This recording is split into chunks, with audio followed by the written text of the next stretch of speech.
நினைப்பதொன்று கண்டிலே நீயலாது வேறில்லை.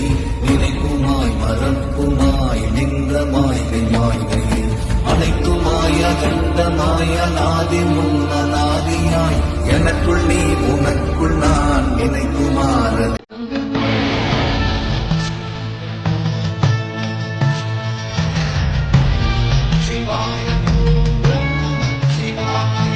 உன்னை தவிர வேறு எதையும் நான் கண்டதில்லை.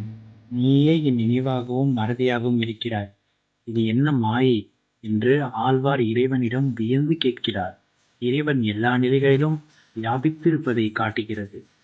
நீயே எல்லாமாய் எல்லாவற்றையும் உள்ளடக்கியவனாய் ஆதியில்லாத ஆதியாய் இருக்கிறாய் என்று இறைவனின் சர்வ வியாபகத்துவத்தையும் நித்தியத்துவத்தையும் ஆழ்வார் போற்றுகிறார்.